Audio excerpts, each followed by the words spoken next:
그럼 지금부터 사단법인 한국조경학회 2018 제1차 이사회를 개최하겠습니다. 오늘 바쁘신데도 불구하고 이렇게 또 고모님 그리고 상임이사님 참석해 주신 분께 모두 감사를 드리겠습니다. 사회를 맡은 저는 학회 총무이사를 맡고 있는 송병아입니다. 반갑습니다.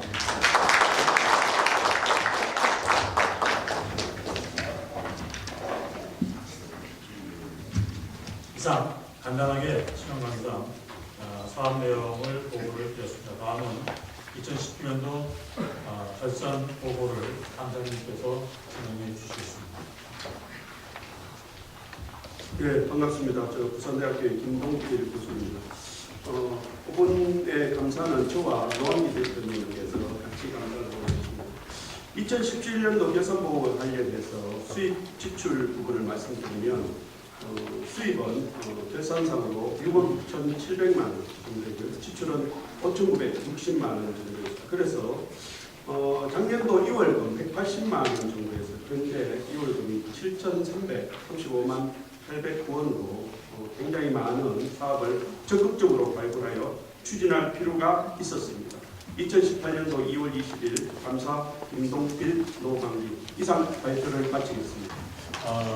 의견이 없으시면 박수로 통과시키도록 하겠습니다. 네, 감사합니다. 그러면 2017년도 사업 및 결산은 인준된 걸로 처리하겠습니다.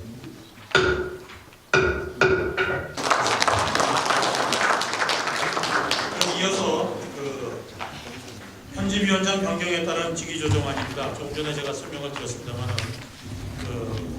노재현 교수께서 고생을 하시다가 전통조경학회의 학회장이 되시므로 해서 어쩔 수 없이 홍윤순 한경대학 교수로 편집위원장을 교체하고자 합니다. 여기에 대해서 동의를 부탁드리겠습니다. 이견이 없으시면 동의 부탁드리겠습니다. 네, 제청 있으십니까? 네, 감사합니다. 자, 다음에 이사 추가 선임권이 되겠습니다. 그 26쪽에 보면은 현재 12분의 신임 이사가 추천되었습니다. 근데 지금 여기 두 분이 아마 추가로도 아마 이사 추천이 있었던 것 같습니다. 12분 이외에 연암대학교 장방은 교수님하고 제주대학교의 박수국 교수님이 이사 추천이 있어서 총 14분이 현재 이사 추천이 있었습니다. 저희 집행부에서 검토한 결과에는 저희 규정에는 큰 문제가 없는 것 같습니다. 검토를 해보시고 이견이 없으시면 동의 부탁드리겠습니다. 네, 감사합니다. 제청 있으십니까? 네, 감사합니다. 그럼 박수로 부탁드리겠습니다. 네, 그러면 부의안건 3호 신입회원 및 2018년도 이사 추가 인준은 통과된 것으로 하겠습니다. 다음은 부의안건 제4호가 되겠습니다. 2018년 임시총회 및 총회학술대회 개최안에 대한 인준이 말씀드리겠습니다. 네, 부의안건 4호입니다. 금년도 2018년도 임시총회 및 총회학술대회 개최지 결정권이 되겠습니다. 지금 그 유인물에 보시면은 2006년부터 18년도까지 개최지를 명기해 드렸습니다만 아직까지 금년도 추계학술대회의 어떤 개최지에 대한 의사표명을 해주신 대학이라든가 단체는 없습니다. 그래서 혹시 현장에서 이 자리에서 추천이 있으시면 그것을 갖고선 결정을 하도록 하겠습니다. 참고로 말씀을 드리면 작년부터 추계학술대회는 이 전통조경학회와 경관학회, 정원디자인학회가 공동으로 개최하는 것으로 현재 계획을 잡고 있습니다. 그래서 혹시 이 자리에서 추천이 있으시면 결정을 하고 아니면은 추후에 저희 회장단한테 이름을 해주시면은 타 학회와 협의를 통해서 결정하는 것으로 하겠습니다. 의견 있으시면 말씀해 주시죠.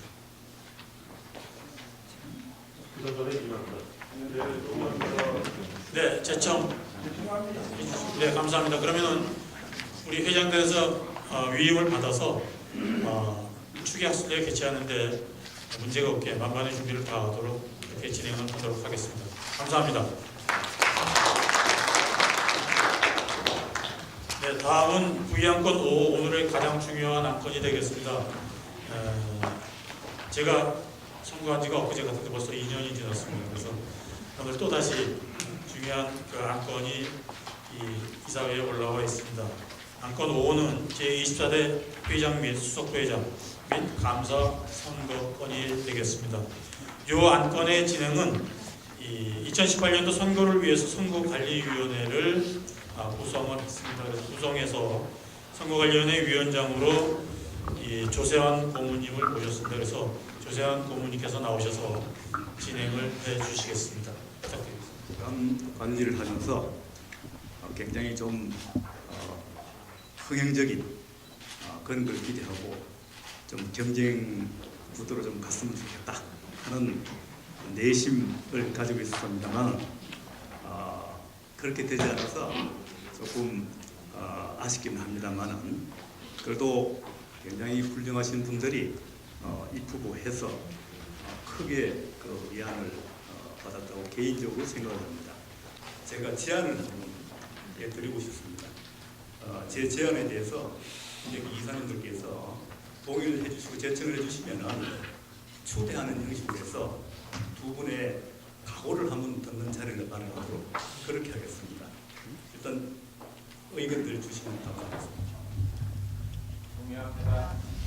동의합니다. 네, 감사합니다. 그러면은 우리 이사회 전원이 초대하는 형식으로 그렇게 해서 두 분을 당선되는 거고 제가 말씀드리겠습니다.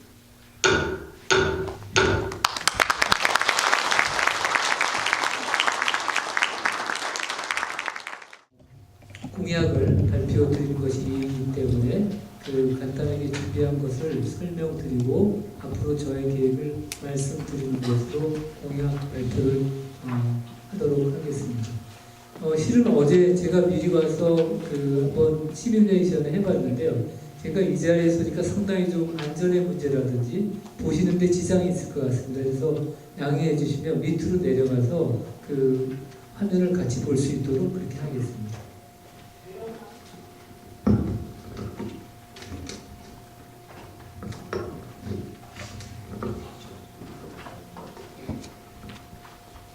예, 그럼 지금부터 공약 발표를 시작하겠습니다. 과거에 이렇게 논으로 이용되던 부지를 우리는 지금 이와 같은 순천만 정원 박람회장으로 조성을 하였습니다. 이 모든 과정이 조경가들에 의해서 이루어지고 있고 또 조경가들이 현재 관리를 하고 있는 그런 상황입니다. 물론 우리가 계획하고 또 설계하고 만들어가는 과정에서 다소간의 어려움이 있었지만 성공적으로 프로젝트를 만들어냈기 때문에 지금들도 국민들께 여쭤보면 상당히 순천만 정원 박람회에 대해서 높은 평가를 하고 있다는 그런 얘기를 전해 들었습니다. 자, 이제 우리의 시선을 해외로 한번 돌려보겠습니다. 현재 2018년입니다. 그런데 지금 이것을 말씀드리려면 약 160년 정도를 거슬러 올라가야 됩니다. 지금 여러분들이 보시면 어떤 건물인지 아마 알고 계시게 될 겁니다. 서구권에서는 조경과 관련해서 1950년대에 의미심장한 프로젝트가 2개가 있었습니다. 그래서 제가 골라보니까 지금 보고 계신 영국 런던의 크리스털 팰리스입니다. 당초 이곳은 그 제1회 만국박람회를 개최하기 위해서 영국 그 왕실을 중심으로 한 왕실 조직위원회에서 공모전을 하였다고 합니다. 그러나 어떠한 선정된 안도 준비된 기간 내 건물을 건설할 수가 없었습니다. 그래서 당시 그 데본슈어 공작의 정원사였던 조셉 팩스턴에게 당신이 좀 이것을 해줄 수 있느냐? 그리고 또 팩스턴은 그 요청에 맞춰 아주 창의적인 그런 건물을 제안하였습니다. 그 조셉 팩스턴은 아마존 수련의 모습에서 모티브를 얻었다고 합니다. 그래서 이 건물에 대한 설명은 조경에서 설명하는 것이 아니라 건축사에서 설명하고 있습니다. 2가지 큰 의미를 부여하고 있습니다. 하나는 조립식 건물이라는 최초의 건물이라는 얘기를 하고 있고요. 두 번째는 과거 이전까지만 해도 건물은 대부분 구조체와 벽체가 함께 올라가는 구조였습니다. 그러나 이 건물부터는 이 골재 프레임과 이 마감하는 유리 스킨이라고 영어를 얘기를 하고 우리는 이제 마감재라고 부를 수 있는데요. 이것이 분리된 최초의 건물로 평가받고 있습니다. 그래서 건축사에서도 이 크리스탈 팰리스는 상당히 실험적 건물로서 얘기가 되고 있고 당시 적용됐던 개념은 지금도 널리 현대 건축에 응용이 되고 있습니다. 바로 그것을 정원사였던 조셉 팩스턴이 1851년에 만들어낸 것입니다. 자, 이 사진은 잘 알고 계시리라 생각이 됩니다. 뉴욕의 센트럴 파크이죠. 당시 1857년에 이 센트럴 파크가 만들어졌습니다. 잘 알고 계시는 프레드릭 로 옴스테드와 칼버트 복스의 그린스워드 안에 의해서 만들어졌습니다. 지금은 이 센트럴 파크는 1년에 약 4천만 명의 관광객이 온다고 합니다. 그리고 뉴요커들, 뉴욕 시민들에게는 자신이 뉴욕 시민임을 자랑스럽게 하는 것이 무엇이냐 물어봤을 때 센트럴 파크를 가장 앞세운다고 합니다. 이렇게 중요한 두 가지 프로젝트가 160년 전에 이루어졌습니다. 이런 두 중요한 프로젝트는 우리 조경가들이 조경과 그리고 더 뛰어넘어서 건축 이런 분야에 얼만큼 큰 영향을 미쳤는지를 잘 알 수 있겠습니다. 저는 그래서 우리 조경은 지금 유행하고 있는 정원 그리고 공원 그리고 주거지 도시 그리고 아름다운 국토 환경을 만드는데 크게 기여해 왔다고 자신합니다. 그리고 동시에 창발적 사고로 혁신적 기술을 개발하여 또 시대를 리드하기도 하였습니다. 그래서 저는 조경가는 무엇이다라고 하는 이 글상자 안에 다음에 말을 넣어보면 어떨까 이렇게 생각합니다. 조경가는 혁신가이다. 조경가는 경관 창조자이다.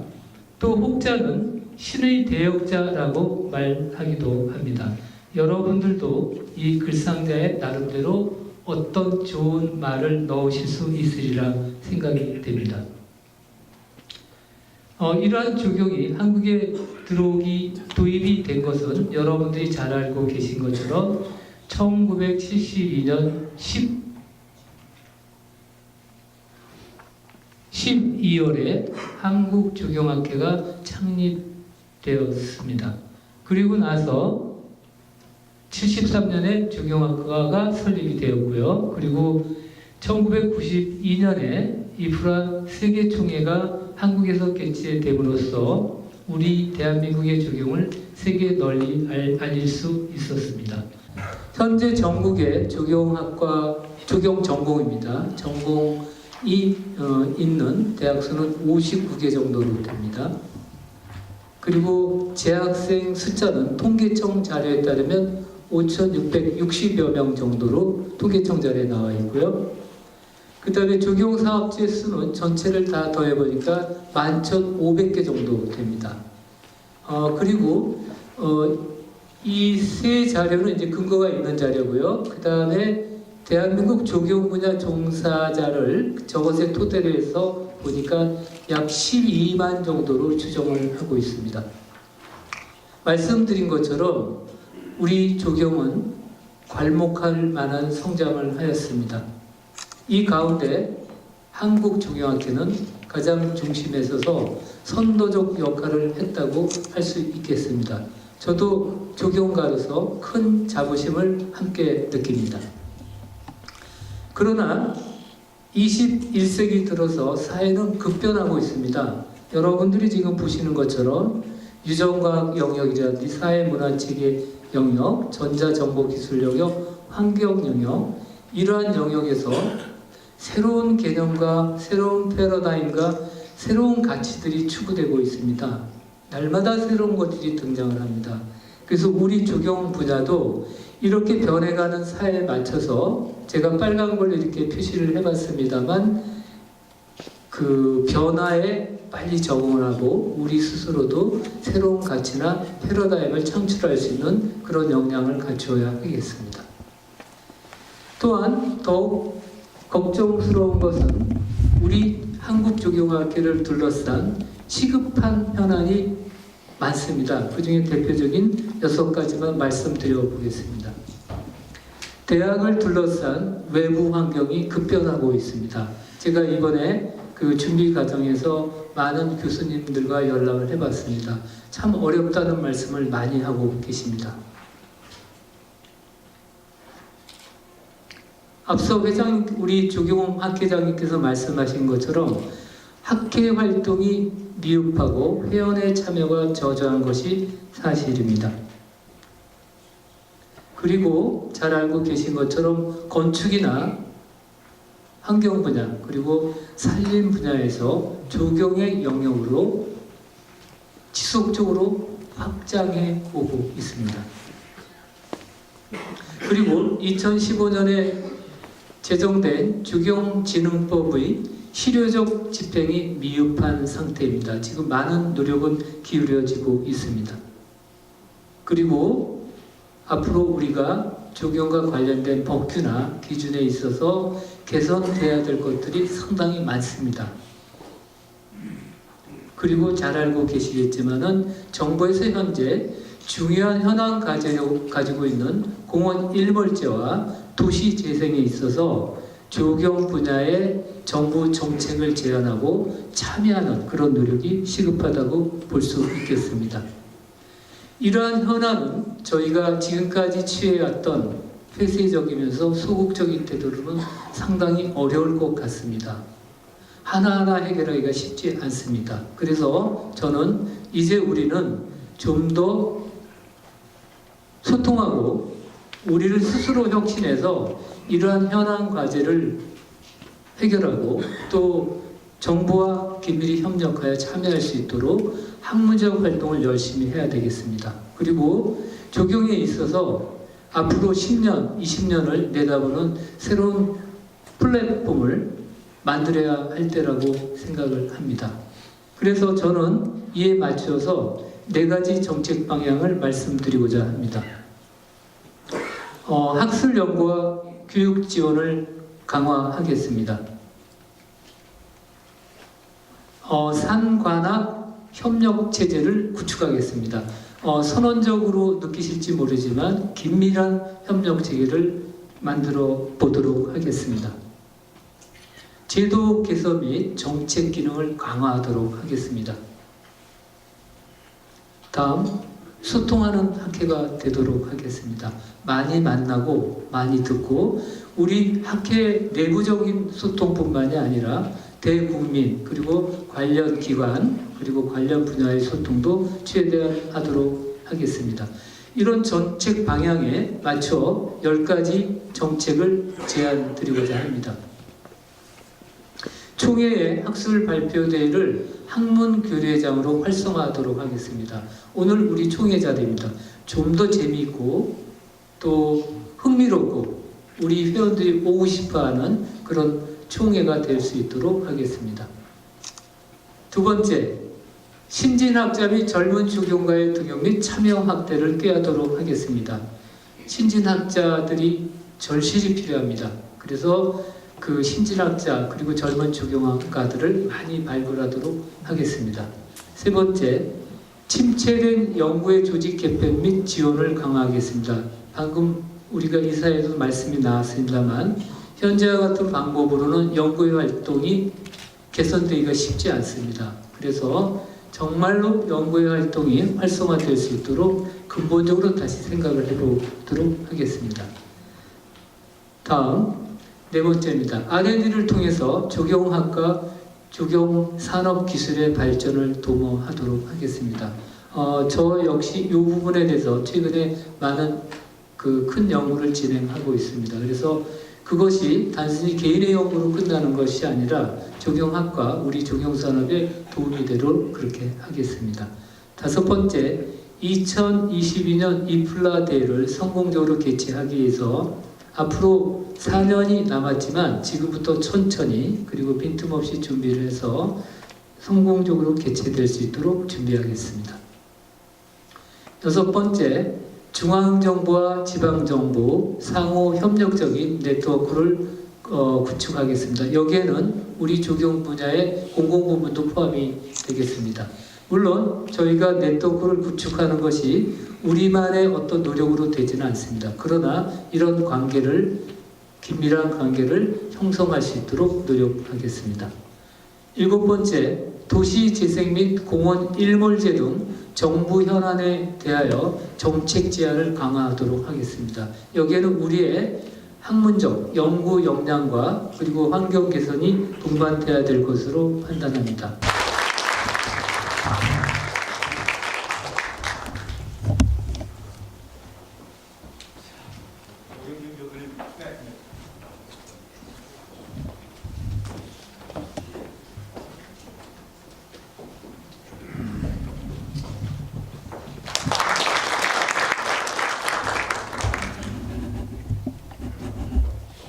존경하는 학회 고문 선배 교수님, 그다음에 학회 상임이사, 이사 여러분들께 진심으로 감사드립니다. 차기 수석 부회장으로서 일할 수 있는 기회를 허락해 주신 거 고맙게 생각합니다. 정말 그런 자유스러운 토론과 깊은 성찰이라는 자리가 이루어졌으면 좋겠는데 점점 그런 분위기가 좀 없어진 것들을 아쉬워했습니다. 그런 후배들 요청 심각하게 생각하고 고민해 왔습니다. 거부할 수 없는 요청이라고 생각하고 있고, 그다음에 저는 어느 순간 기회가 되면 학회를 위해서 봉사하는 마음을 가지고 있었습니다. 근데 금년 초반에 이상석 교수님께서 회장에 좀 출마하셨습니다. 평소에 좀 존경하는 교수님이고 늘 같이 소통하였던 기억이 있습니다. 그래서 이분이면 같이 일을 하면 참 좋겠다 이런 생각을 갖고 수석 부회장으로 출마했습니다. 그래서 기회를 주셨기 때문에 앞으로 열심히 하고 최선을 다하도록 하겠습니다. 마지막으로 한마디를 더 하면 작년에 이프라 한국 대표로서 몬트리올에 가서 2022년에 광주 이프라를 유치하는 실무적인 일을 했습니다.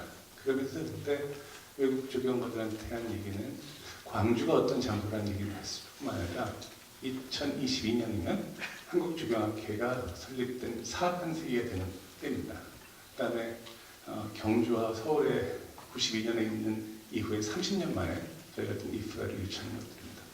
사실은 외국의 어쨌든 많은 국제 행사들을 유치해서 행사를 치르는 건 어려운 건 아니라고 생각합니다.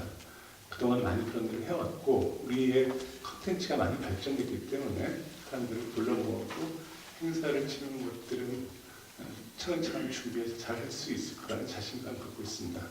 저는 그 2020년 자체가 상당히 우리나라 학회의 이정표가 되어야 된다고 생각합니다. 반세기 동안 우리 학회가 이루어낸 학문적 성취를 정리하고 그동안 우리 한국 근대 조경이 이루는 여러 가지의 업적과 성취한 것들을 정리를 해서 세계 속에 알리는 일들 이게 상당히 중요하다고 생각합니다.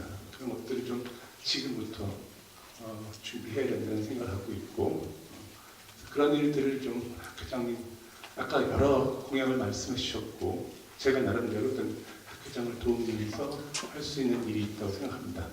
그런 일들 차근히 준비하면서 학회원들이 정말 자랑스럽다고 생각하는 학회를 만들기 위해서 노력하겠습니다. 예, 감사합니다.